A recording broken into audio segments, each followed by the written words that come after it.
네, 안녕하세요. 콩나물맘 여러분. 네, 콩나물쌤 전병규입니다.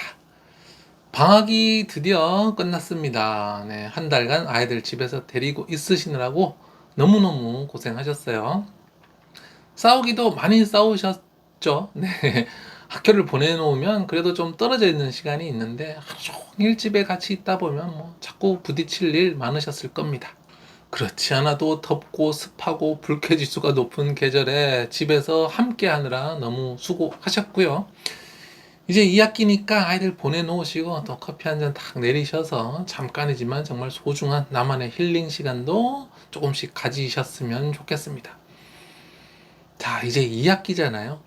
2학기라고 하니까 1학기, 2학기 이렇게 생각하면 이제 절반 지나고 이제 절반 남은 것 같은데 아닙니다. 지금 이제 9월입니다. 한 해에 3분의 2가 지나갔고요. 이제 겨우 3분의 1밖에 남지 않았습니다. 9, 10, 11, 12월 하면 올해가 끝납니다. 절반 남은 게 아니고요. 이제 이렇게 한 해에 한 3분의 1만 남은 2학기가 시작하는데요. 우리는 무엇을 하면 좋을까요? 무엇을 하면 이 남은 기간 더 보람차고 또 내년에도 도움이 될 수 있을까요? 이제 2학기를 시작하는 지금 이 시점에서는요. 올해 지금까지 공부했던 것들을 한번 쫙 돌아봤으면 좋겠습니다. 제가 지금 한 돌아본다라는 말의 의미는 뭐 공부할 때 그런 복습을 하라 이런 의미가 아니고 공부 시스템 상에서 우리 아이 공부를 전체적으로 딱 봤을 때 잘 돌아가고 있나 빠진 것은 없나 이대로 하면 될까 하고 전체적인 관점에서 좀 큰 틀에서 보자는 겁니다. 음, 올 한 해 지금까지는 아마 대부분의 분들이 정신없이 달려오셨을 거예요. 1년 시작하고 새 학년 시작하면서 이것저것 뭐 하면서 오셨겠지만 어찌 보면 이리저리 그냥 막 흘러가면서 왔을 가능성이 많습니다. 1월은 새해다 하고 이렇게 지나가고 3월 되면 또 새학년이다 하다 보면 또 빨리 지나가죠. 5월 가정의 달, 6월 날씨 좋다 이렇게 하다 보면은 이렇게 바쁘게 살다가 그냥 쭉 흘러오게 되죠.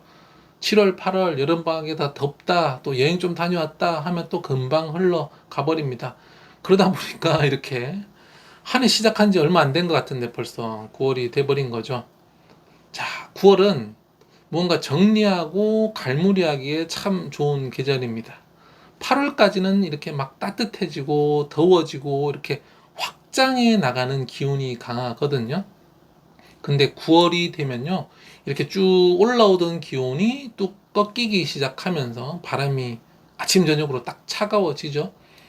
이렇게 되는 것은 뭔가 막 확장해 나가기보다는 좀 정리하고, 갈무리하고, 이런 활동을 하기에 딱 적합하죠. 9월이라는 게 원래 이 사람만 그런 게 아니라 자연 만물이 그렇게 정리가 되는 시기예요. 기온도 이렇게 상승하다가 꺾이기 시작하고 과일도 식물도 농작물도 막 커지고 팽창하고 확장하다가 이제 열매를 딱 따고 정리하고 땅에 떨어지고 낙엽도 떨어지고 이렇게 수축하고 모이고 수렴되고 정리되는 그런 계절입니다. 사람도 자연의 일부분인 만큼 자연물이잖아요. 그래서 어쩔 수가 없어요. 8월까지는 무언가 확장하고 일을 벌리는 그런 일들을 많이 한다면 9월 이후부터는 뭔가 정리하고 이런 것들이 사람들에게 본능적으로 더 맞는 시기입니다. 그래서 저는 8월 한 중순부터 9월까지는 이런저런 정리하는 활동을 조금 주로 많이 하는 편입니다. 올 한 해 지금까지 내가 어떻게 살아왔는가? 내가 지난 8개월간 무엇을 노력했고, 또 무엇을 이루어 왔고, 그랬는데 또 무엇이 부족했을까? 어떤 결과물들을 받아보면서 돌아보는 거죠. 또 물건도 많이 정리했습니다. 네, 그전 영상이랑 이쪽에 지금 조금씩 정리를 했는데, 책장도 정리를 많이 했고요. 또 이제 아시다시피 이제 제가 교직을 떠나게 되었거든요. 그래서 이제 교직 생활하면서 읽어왔던 그런 좋은 책들 정리하느라고 정말 한가득 정리해서 이제 내놓게 되었습니다. 9월은 이렇게 정리하고 갈무리하기에 딱 좋은 계절이니까요. 또 이제 겨울이 되어버리면 이런 것들을 하기에 또 그렇게 적합하지는 않아요. 겨울은 이렇게 완전히 움츠러드는 계절이거든요. 뭐 어떤 결과이든 결과가 주어진 거 그냥 받아들이고 수긍하고 좀 멈춰서서 봄이 오기를 또 기다리는 그런 심리가 생겨서 네, 지금 9월 딱 돌아보고 반성하고 정리하시라라는 말씀 드리는 겁니다.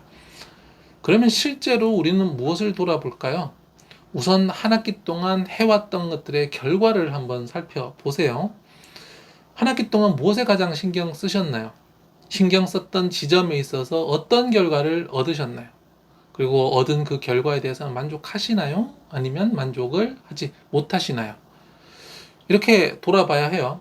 무작정 어떤 학원이 좋더라, 어떤 문제집이 좋더라, 무작정 보내놓고 어떤 결과가 나오고 있는지, 어떤 효과가 있는지 모른 채 보내고 계셨다면 이제는 한번 돌아보고 생각을 해볼 차례입니다.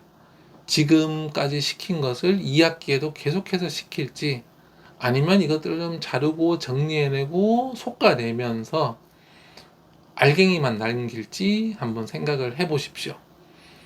지금까지 한 것이 어떤 결과를 만들어내고 있는지 돌아보는 건요, 좋은 결과물을 얻기 위해서 꼭 필요합니다. 무언가를 열심히 하기는 하는데 결과가 안 나는 분들이 어떤 특징이 있냐? 바로 열심히는 하는데 그것이 실제로 어떤 결과물을 냈는지 좀 제대로 깊이 있게 디테일하게 들여다보지를 않는 거예요. 좋은 결과를 얻으려면 중간중간에 꼭 점검을 해 주셔야 합니다. 수학학원을 보냈는데 수학 실력이 실제로 좋아졌는지, 아이 공부 습관을 신경을 썼는데 이게 정말 습관이 잡혔는지, 영어 리딩을 꾸준히 했는데 리딩 실력이 올랐는지 한 것과 그 결과물을 견주어서 비교해 보는 거죠. 그리고 얻은 결과에 대해서 왜 그런 결과를 얻게 되었는지 한번 생각을 한번 해보세요. 아이 공부 습관에 신경을 썼는데 아이 공부 습관이 좋아졌다. 어떤 요인으로, 내가 어떤 포인트로 지도를 했길래 이렇게 조금 좋아졌을까 생각을 해보는 거죠. 부모님이 그 공부하는 시간에 함께 책을 읽었나? 아니면 매일매일 꾸준히 검사를 하니까 좋아졌을까? 반대로요. 공부 습관에 신경을 썼는데 별로 습관이 좋아지지 않았다. 그러면 또 그렇게 좋아지지 않은 이유에 대해서 생각을 해봐야 되겠죠? 어떻게 공부하는지 내가 제대로 안 들여다봐서 아이가 하는 척만 한 건지. 아이는 공부하라 그러고 가족들은 또 TV 보고 야구 보고 맥주 먹고 놀고 있어서 아이가 집중하기가 좀 어려웠는지. 네, 이런 것들을 돌아봤을 때, 올 상반기까지 8월까지 이랬구나. 그래서 이렇게 되었고, 그러면 하반기, 그리고 내년에 어떻게 할지를 생각할 수 있는 거죠. 이렇게 8월까지 무엇에 신경을 썼고, 그 결과로 무엇을 얻게 되었는지 돌아보면서 원하는 것을 얻었다면, 좋아졌다면, 어떤 점에서 그런 좋은 결과를 얻을 수 있었는지, 반대로 원하는 결과를 얻어내지 못했다면, 또 어떤 점에서 부족해서 그렇게 되었는지, 이렇게 돌아보다 보면은 조금씩 조금씩 더 보이는 게 있을 거예요. 특별히 제대로 된 목표가 없이 그냥 무작정 공부하라고만 했었구나. 그러다 보니 얻어진 것이 보이지 않는구나. 목표는 있었는데 관리가 제대로 안 되었구나. 관리를 어떻게 해줘야 되겠구나. 관리를 했는데 뭐가 부족했구나. 요 부분을 더 관리해야 되겠구나가 보이는 겁니다. 초등식이 아이 공부는요, 목표를 세우고 관리를 해 나가는 것이 너무너무 중요합니다. 아이 스스로 목표를 세우고 자기 스스로를 관리하지 못하니까요. 그래서 이제 2학기 시작하니까 1학기를 한번 돌아보시고요. 잘한 지점, 부족한 지점을 찾아서 수정을 하시고, 잘한 지점은 또 더 확장을 해 나가면 되겠죠. 혹시 아무런 목표도 없이 아무런 관리도 하지 않으셨다면 이제 2학기 때는 목표를 조금 더 디테일하게 세워보시고 거기에 맞게 관리를 해주셔야 되겠죠. 무작정 시간만 흘러가지 않도록요, 오늘부터 꼭 생각해 보시고 정리를 해 보셨으면 좋겠습니다. 네, 늘 우리 아이를 가장 먼저 생각하는 대한민국 모든 부모님들, 저 콩나물쌤이 응원합니다.